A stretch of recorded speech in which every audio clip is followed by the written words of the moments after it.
আজি ৭৮ সংখ্যক স্বাধীনতা দিৱস দেশজুৰি পালন কৰা হৈছে স্বাধীনতা দিৱস লগতে ৰাজ্যৰ বিভিন্ন প্ৰান্ততো উলহ মালহেৰে স্বাধীনতা দিৱসৰ কাৰ্যসূচী ৰূপায়ণ কৰা দেখিবলৈ পোৱা গৈছে এবাৰ পোনপটীয়াকৈ আমি দৃশ্যাংশ দেখাব বিচাৰিছো হোজাই আৰু তেজপুৰ প্ৰথমে হোজাই দৃশ্য দেখুৱাই দিবলৈ চেষ্টা কৰিছো হোজাইটো খুব ধুনীয়াকৈ আসলতে পালন কৰা হৈছে স্বাধীনতা দিৱস দেশজুৰি যেহেতু আজি স্বাধীনতা দিৱস পালন কৰা হৈছে আৰু ব্যতিক্ৰম নহয়ও ৰাজ্য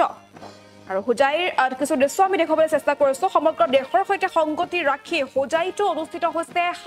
৭৮ সংখ্যক স্বাধীনতা দিৱস উলহ মালহেৰে পালন কৰা হৈছে হোজাই জিলা প্ৰশাসনৰ উদ্যোগত শংকৰদেৱ নগৰত অনুষ্ঠিত কৰা হৈছে উক্ত কাৰ্যসূচী আৰু এই স্বাধীনতা দিৱসৰ পতাকা উত্তোলন কৰিছে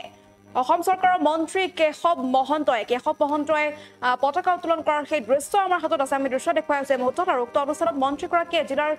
জিলাখনৰ কেইবাখনো বিদ্যালয়ৰ ছাত্ৰ ছাত্ৰীৰ লগতে সামৰিক কুচকাৱাজ তথা অভিবাদন গ্ৰহণ কৰিছে মন্ত্ৰীগৰাকীৰ সংগ দিছে জিলা আয়ুক্ত আৰক্ষী অধীক্ষক তথা বিভিন্ন চৰকাৰী বিভাগৰ মুৰব্বীসকলে হোজাইৰ দৃশ্য আমি দেখুৱালো এবাৰ আমি দৃশ্য দেখাব বিচাৰিছো তেজপুৰতো দেশৰ সৈতে সংগতি ৰাখি স্বাধীনতা দিৱস পালন কৰা হৈছে তেজপুৰৰ ঐতিহাসিক নেহেৰু মৈদানৰ দৃশ্য আমি দেখুৱাইছো এই মুহূৰ্তত স্বাধীনতা দিৱসৰ তেজপুৰত পতাকা উত্তোলন কৰিছে অসম চৰকাৰৰ মন্ত্ৰী অশোক সিংহালে সেই দৃশ্য আমাৰ হাতত আছে আমি দেখুৱাই আছো স্বাধীনতা দিৱসৰ পেৰেডত অংশগ্ৰহণ কৰিছে অশোক সিংহালে লগতে অসম আৰক্ষী লগতে ভাৰতীয় সেনাবাহিনী কেন্দ্ৰীয় সংৰক্ষিত বাহিনী CISF সীমা সুৰক্ষা বল অসম গৃহৰক্ষী মন্ত্ৰী ITBP আৰু বিভিন্ন বিদ্যালয় মহাবিদ্যালয়ৰ NCCৰ কেডেটসকলে এনেদৰে পেৰেড কৰা দেখিবলৈ পোৱা গৈছে দৃশ্যাংশ দেখুৱাইছো উলহ মালহেৰে পালন কৰা হৈছে স্বাধীনতা দিৱস দেশৰ ৭৮ সংখ্যক স্বাধীনতা দিৱস দেশজুৰি পালন কৰা হৈছে লগতে হোজাই আৰু তেজপুৰৰ দৃশ্য আমি দেখুৱাইছো তেজপুৰত পতাকা উত্তোলন কৰিছে মন্ত্ৰী অশোক সিংহালে আৰু সমান্তৰালকৈ হোজাইত মন্ত্ৰী কেশৱ মহন্তই পতাকা উত্তোলন কৰা পৰিলক্ষিত হৈছে স্বাধীনতা দিৱসৰ পতাকা উত্তোলন কৰিছে তেজপুৰত অশোক সিংহালে আৰু স্বাধীনতা দিৱসৰ পতাকা উত্তোলনৰ পূৰ্বে মন্ত্ৰী অশোক সিংহালে পেৰেডৰ অভিবাদন গ্ৰহণ কৰা পৰিলক্ষিত হৈছে ভাষ্য আছে আমি ভাষ্য এই মুহূৰ্তত আগবঢ়াইছো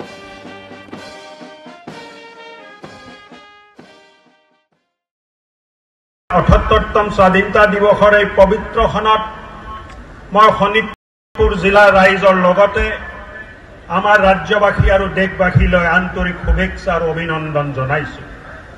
জাতিৰ পিতা মহাত্মা গান্ধীৰ লগত স্বাধীনতাৰ হকে সংগ্ৰাম কৰা সকল মহান সেনানী তথা বীৰ শ্বহীদৰ প্ৰতিও আমি গভীৰ শ্ৰদ্ধা নিবেদন কৰিছো ভাৰতবৰ্ষৰ সীমান্তত প্ৰহৰী ৰূপে নিয়োজিত হৈ দেশৰ সাৰ্বভৌমত্ব ৰক্ষা কৰা তথা সন্ত্ৰাসবাদৰ বিৰুদ্ধে সাহসেৰে যুঁজ দি আত্মবলিদান দিয়া মহান সৈনিকসকলকো আমি এই পবিত্ৰ মুহূৰ্তত শ্ৰদ্ধাৰে স্মৰণ মহাসংগ্ৰামত দেশৰ বিভিন্ন প্ৰান্তৰ লগতে অসমৰ আবাল বৃদ্ধ বনিতাই সৰ্বস্ব উজাৰি যোগদান কৰিছিল ভাৰতৰ বহু বছৰীয়াৰ পৰাধীনতাৰ শিকলি ছিঙি যেতিয়া দেশ স্বাধীন হল এই স্বাধীনতাৰ আবেগ চুই গৈছিল সকলৰ মনৰ প্ৰাণত এই আবেগ আজিও প্ৰতিজন ভাৰতীয়ৰ মাজত বিদ্যমান এই আবেগ আমাৰ মাজত উদ্দীপ্ত কৰিছে ঐক্যৰ সম্প্ৰীতিৰ ভাতৃত্ববোধৰ যুগুমীয়া বান্ধন অহিংসাৰ মূল মন্ত্ৰৰে দীক্ষিত হৈ ভাৰতবৰ্ষক স্বাধীন কৰা প্ৰতিগৰাকী স্বাধীনতা সংগ্ৰামী আৰু বীৰ শ্বহীদ আমাৰ শ্ৰদ্ধা আৰু অনুপ্ৰেৰণাৰ উৎস এই শুভক্ষণত স্বাধীনতা সংগ্ৰামত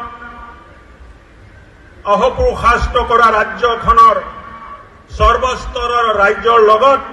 আধুনিক অসমৰ ভেটি নিৰ্মাণত আগবঢ়া কৃষক শ্ৰমিক শিক্ষক ৭৮তম স্বাধীনতা দিৱসৰ এই পবিত্ৰ ক্ষণত মই শোণিতপুৰ জিলাৰ ৰাইজৰ লগতে